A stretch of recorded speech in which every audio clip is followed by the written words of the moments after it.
wabarakatuh. Perkenalkan, nama saya Ida Nurhuda dengan NIM 2312434 dengan jurusan Pendidikan Guru Madrasah Ibtidaiyah semester 2.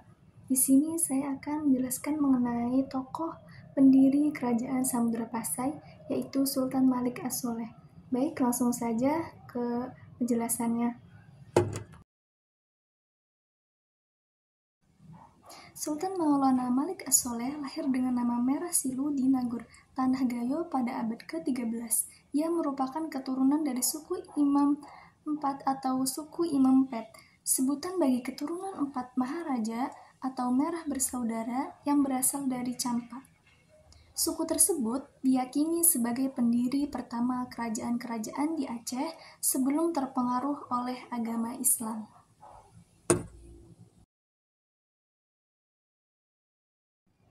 Sebelum menjadi pemimpin Samudra Pasai, Merah Silu belum beragama Islam.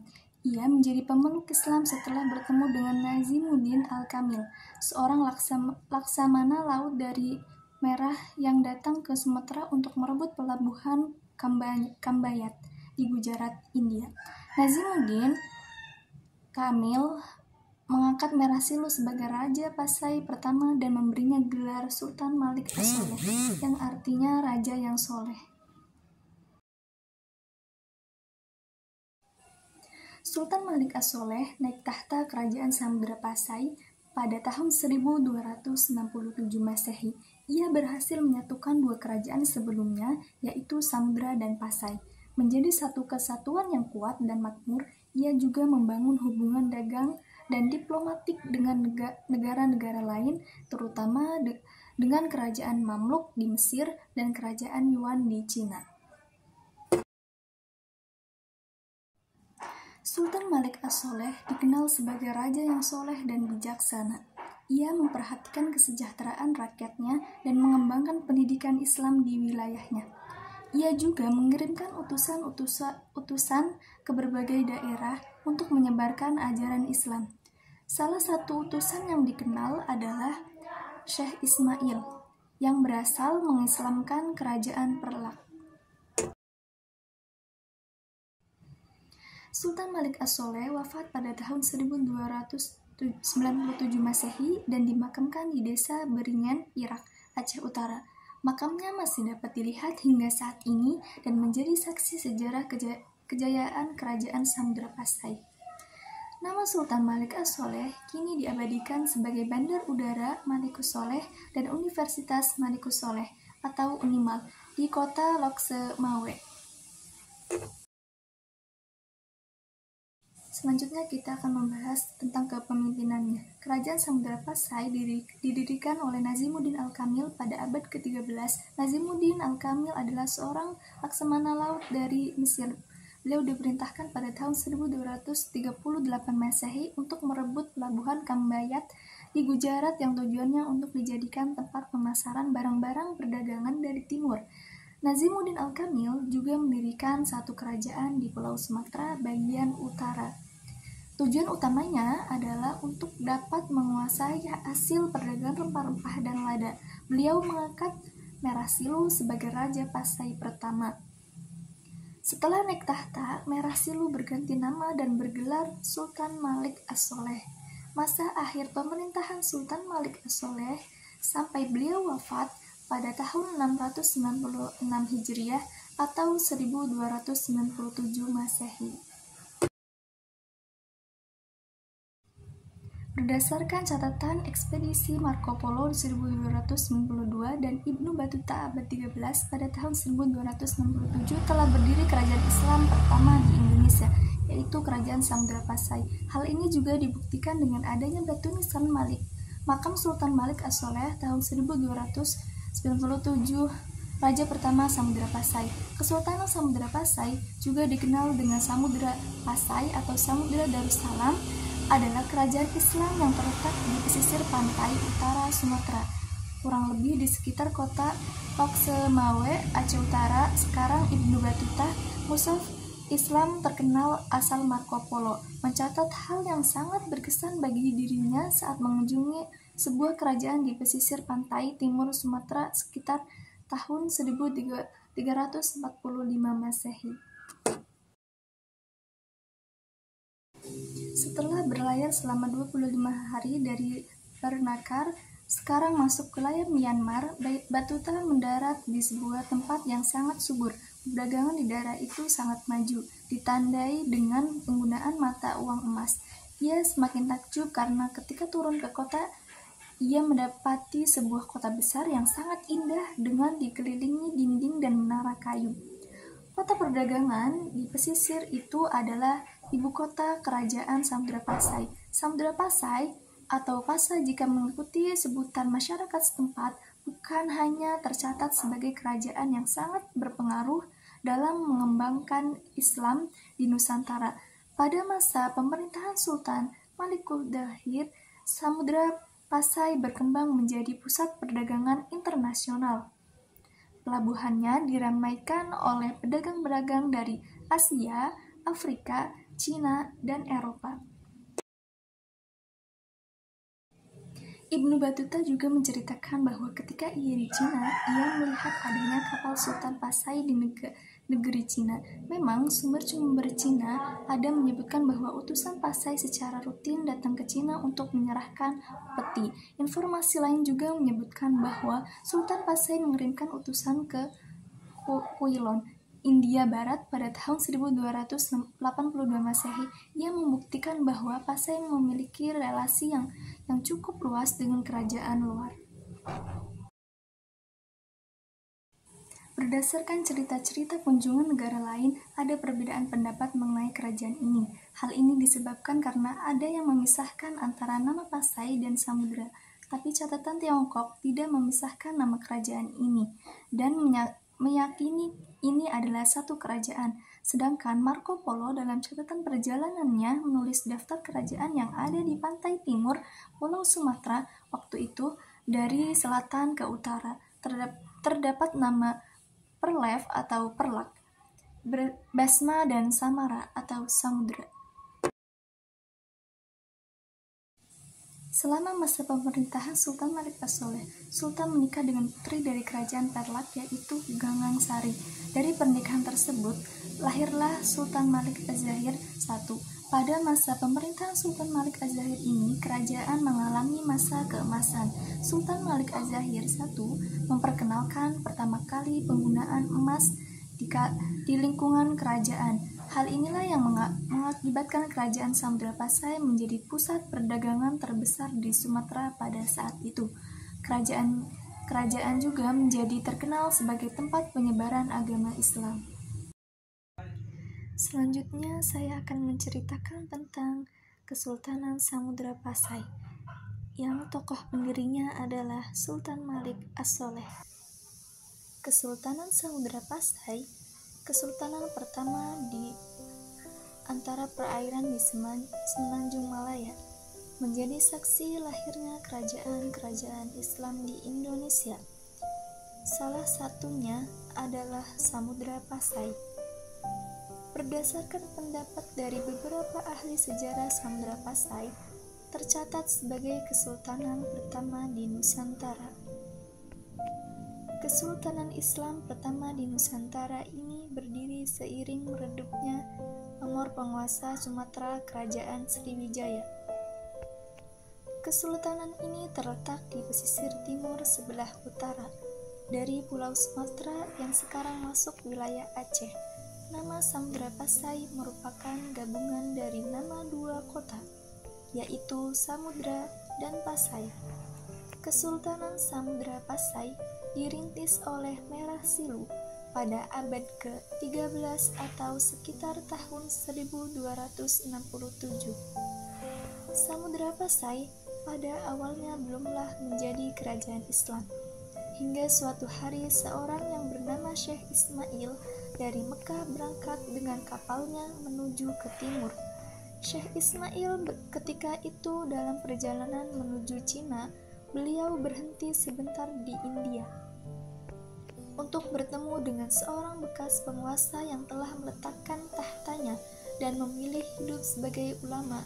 Sang ulama dari India tersebut turut serta dalam perjalanan Syekh Ismail ke timur, hingga kemudian kapal yang mereka tumpangi mereka di pelabuhan Samudra Pasai. Pertemuan Merah Silu dengan Syekh Ismail inilah yang membuat masuk agama Islam. Syekh Ismail kemudian memberikan gelar Sultan Malik As-Soleh kepada Merah Silu. Syekh Ismail tidak lama tinggal di Samudra Pasai. Setelah itu, beliau melanjutkan perjalanan menuju Cina. Sedangkan ulama dari India tetap tinggal untuk menyebarkan agama Islam di Samudra Pasai. Tapi pasti para penduduk Samudra Pasai pun memeluk agama Islam. Di dalam catatan sejarah pusat pemerintahan, Samudra Pasai terletak di muara Sungai Pasaman sebagai kerajaan pesisir. Samudra Pasai juga mengandalkan perdagangan melalui pelabuhannya pada masa-masa awal tersebut. Samudra Pasai juga memiliki hubungan dagang dengan kerajaan lainnya di Nusantara dan kerajaan dari berbagai belahan dunia lainnya seperti Cina, Arab, Syam, dan India. Para pedagang dari berbagai belahan dunia itu datang ke Samudra Pasai untuk membeli komoditas seperti lada, kapur, barus, dan emas. Seiring meningkatnya laju perdagangan Samudra Pasai, tidak melupakan unsur penting lainnya, yaitu kekuatan militer angkatan laut. Perdagangan tidak akan berkembang jika tidak didukung oleh keamanan. Maka dari itu, Samudra Pasai membangun angkatan laut dan berhasil mengendalikan perairan di sekitar Semenanjung Malaya. Selama kepemimpinannya, Sultan Malik As-Soleh berhasil membawa Samudra Pasai pada stabilitas politik dan ekonomi, dan satu hal penting lainnya yang dicatat dalam sejarah Nusantara adalah penyebaran agama Islam secara masif di Samudra Pasai. Pada tahun 1292, seorang pelaut asal Venesia, Marco Polo, merapatkan kapalnya di pelabuhan Samudra Pasai. Ketika itu, Marco Polo sedang dalam perjalanan kembali dari kunjungannya ke Cina. Sultan Malik As-Soleh menyambut kedatangan Marco Polo dengan tangan terbuka. Dalam catatannya, Marco Polo menuliskan bahwa Samudra Pasai merupakan negeri yang tentram dan damai. Marco Polo juga mencatat bahwa Samudra Pasai juga kaya akan hasil alam dan pertanian yang limpah. Namun, Marco Polo sangat singkat karena dia harus melanjutkan perjalanannya tahun 1297. Sultan Malik As-Soleh meninggal dunia.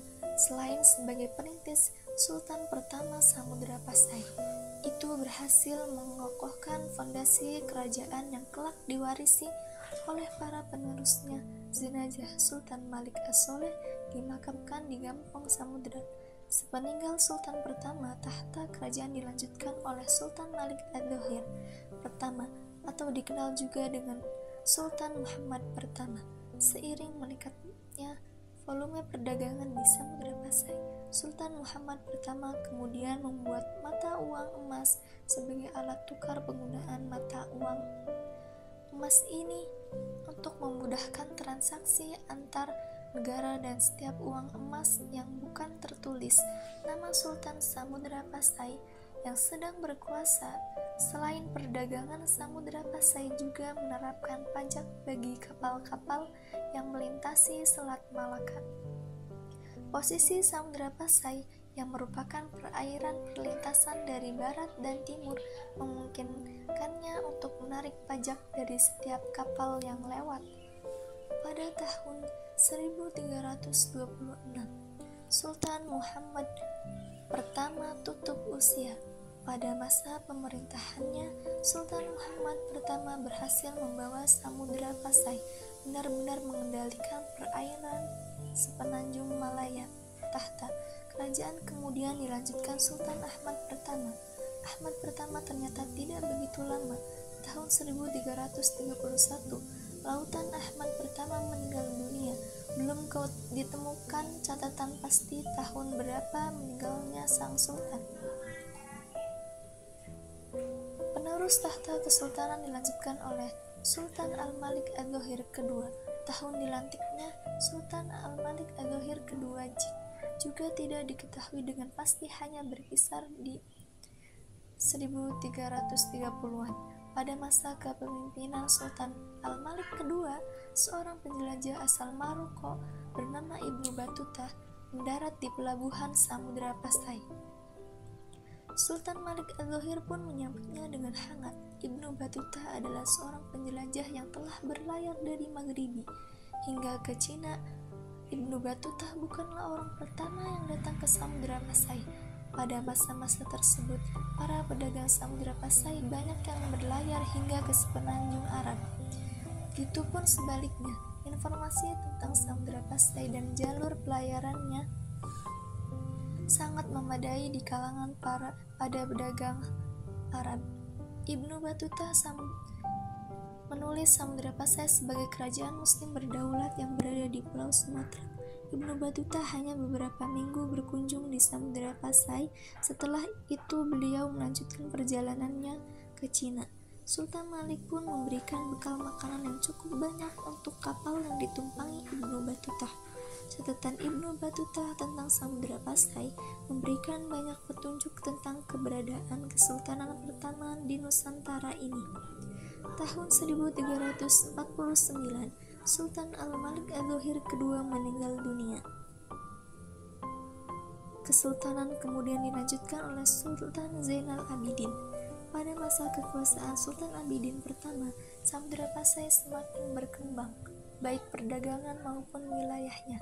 Sultan Abidin pertama berkuasa dalam jangka waktu yang lama, lebih dari setengah abad.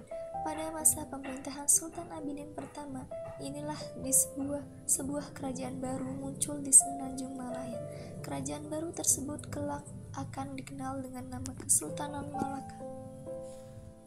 Samudra Pasai juga sempat dipimpin oleh seorang perempuan tahun 1406. Setelah mangkatnya Sultan Abidin pertama, tahta Samudra Pasai dipegang oleh Ratu Nahrasiyah. Meskipun tidak begitu lazim sebuah kesultanan dipimpin perempuan, namun Samudra Pasai tetap stabil dan perdagangan tetap berkembang dengan baik. Ratu Nahrasiyah merupakan perempuan pertama di Nusantara yang menjadi pemimpin sebuah kerajaan Islam.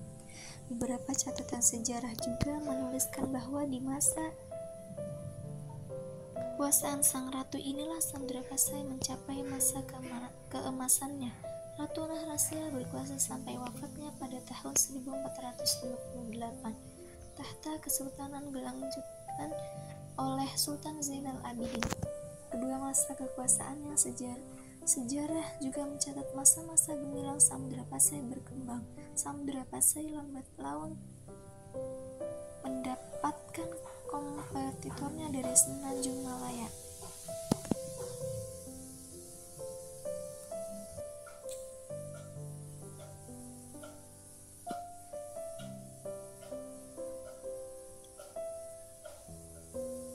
Pelabuhan Malaka semakin ramai, sehingga kekuatan maritim di semenanjung Malaya mulai bergeser ke Malaka. Surutnya kekuasaan Samudra Pasai dimanfaatkan oleh Malaka.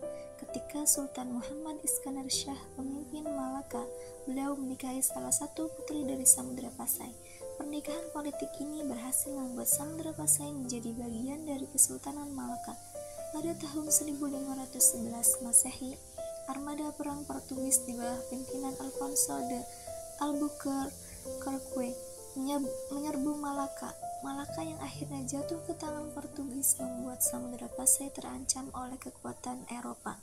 Ketika itu Samudra Pasai dipimpin oleh Sultan kelima. Keberhasilan Portugis di Malaka membuat mereka mengincar Samudra Pasai. Tahun 1521 Masehi, 10 tahun setelah jatuhnya Malaka, Portugis melancarkan serangan ke Samudra Pasai. Sultan Ahmad ke-6, penguasa Samudra Pasai, tidak mampu menahan serbuan Portugis. Sebagaimana nasib Malaka, terjang Samudra Pasai di semenanjung Malaya pun berakhir sudah Kesultanan Samudra Pasai. sempat menjadi pusat pendidikan agama Islam di Nusantara. Beberapa penyebar agama Islam di Nusantara sempat belajar di Samudra Pasai. Misalnya adalah Fathahillah atau yang dikenal sebagai Sunan Gunung Jati.